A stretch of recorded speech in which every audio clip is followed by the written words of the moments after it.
what can I do to get my economy to earn my sets, and what should I be doing in Albion, whether groups are going or not.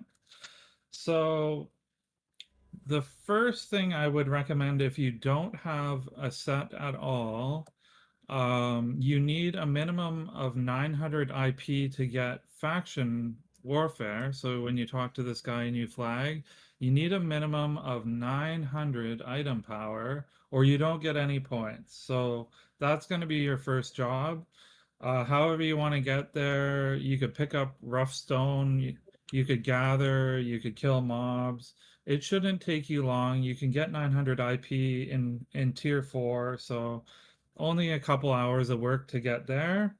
Once you're 900 IP, you talk to the faction guy, you enlist, you flag up, you have your little orange symbol. And then from there, I would start, if it's your only set, I would start in the yellow zone. So I would hit the map. It starts off like this on the top. I would change this drop down to faction warfare, and I would look at the yellow zones where conflict is. So I can see that Long Shadow is turning orange. That means that they are headed towards Limhurst. I can see that this is turning blue, and you can see the outpost is getting hit.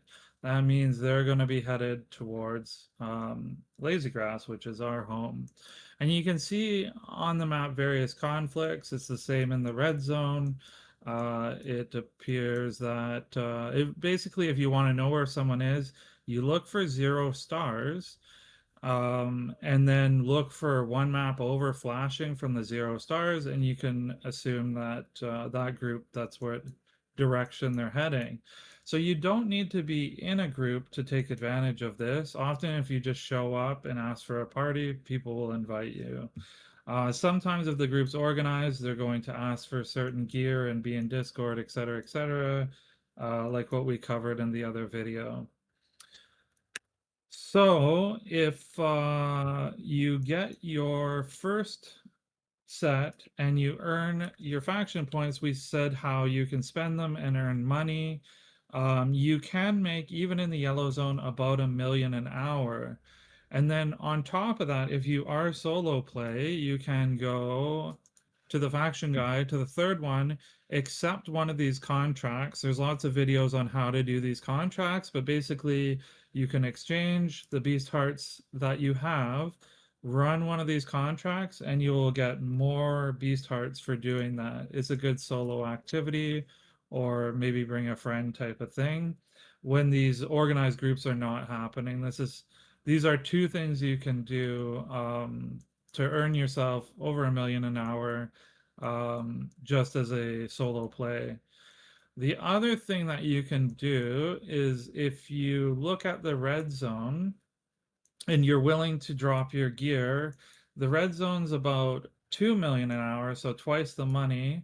I would encourage people, as long as it's not their first set, to run a cheap set and enter the lethal, because that's where most of your money is going to be. And you might say, well, how do I get involved in groups if I don't know when they're running, etc.? It's pretty easy to see when they will run, because when you turn it to faction warfare, not on ours because we own all the orange right now, but let's say we're Martlock, this is their starting zone, like bow scale. As soon as it gets to 3 stars, you can kind of just hang out near bow scale, and often a group will just run past you and start doing it.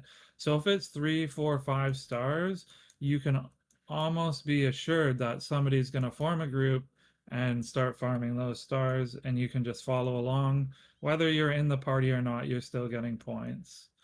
If you do follow along with these groups, I'd recommend not bringing healer, because what happens is you're going to create healing sickness and create a big problem for them.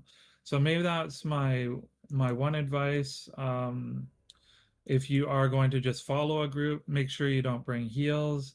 And the best idea is maybe to follow one of those T7 build guides and be in proper gear. That way, you're more likely to get invited and accepted by the groups doing this red zone content.